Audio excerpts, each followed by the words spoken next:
Hey guys, today I want to show you how to create a wavy text using this Canva platform. So I had created here a sample. Ayan. This you can make in Canva free version at ito sa Canva Pro version. So ipapakita ko sa inyo kung paano ko siya ginawa. Let's add text. To add text, you can go here in the left toolbar and then click this one, then add text. Or you can just click the T key on your keyboard and then the text box will appear. Let's change the font size.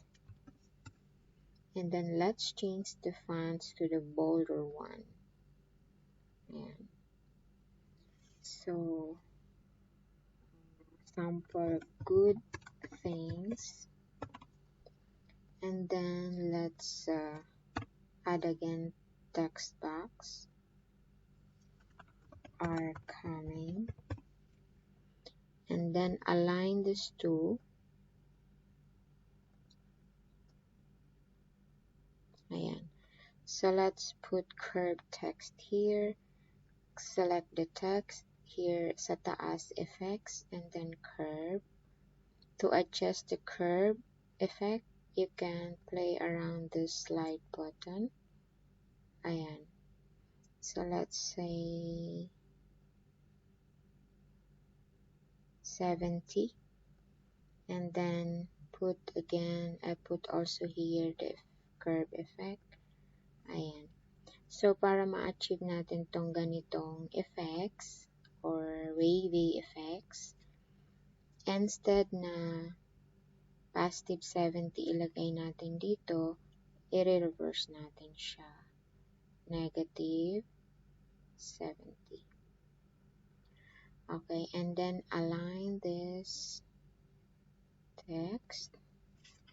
Okay, then select the text.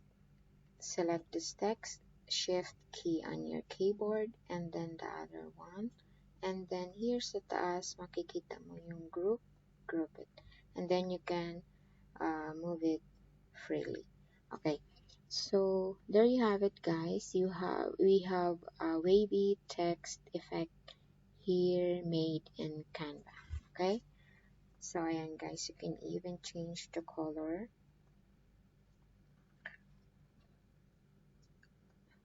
Black. Ayan. So ayan na guys, ito pwede nyong gawin sa free version. So gagawa tayo dito gamit ang Pro version. Mag-add tayo ng text, and then good things are coming. So ang gagawin natin dito guys, para malagyan natin to ng effects, ida-download natin siya. Okay, download yung page 2 lang. And then if you want to download it without a background, you can choose this one, transparent background. And then let's see kung mawawalan talaga siya ng background na pag in-upload natin. Let's download it. And then after you download it, drag it here sa upload.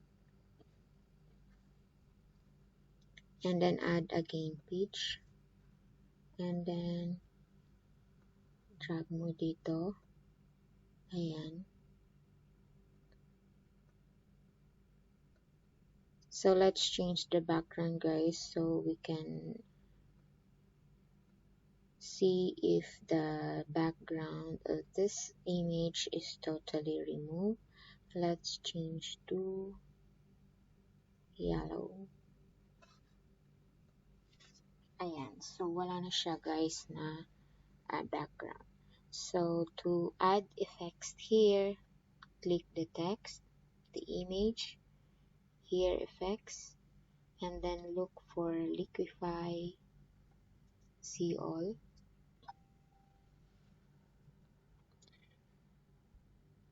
So I think guys, hindi siya makita kasi mahina yung internet ko. So, let's choose the available one. So, if we choose this one, shape, ayan, the text, ayan, wobble, spin, whirl. So, let's say this melt effect, hindi na siya mabasa. So, what we can do here, para ma-adjust natin siya, double click this one. So, ayan, dito ka mag-a-adjust ng effects niya. Okay? So, ayan. So, ayan guys. So, let's see this wobble.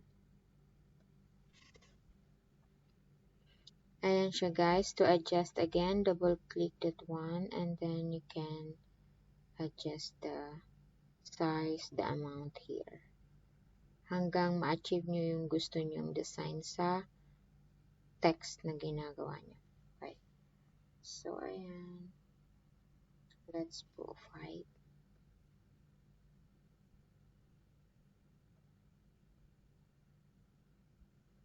So, there you have it guys. Yan na yung outcomes sa ginawa nating Wavy effects made in Canva. Okay? So, I hope you guys get an idea, and then I hope this video find useful to you.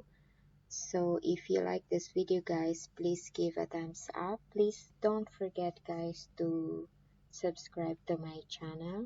Click the notification bell to get notified on my next video.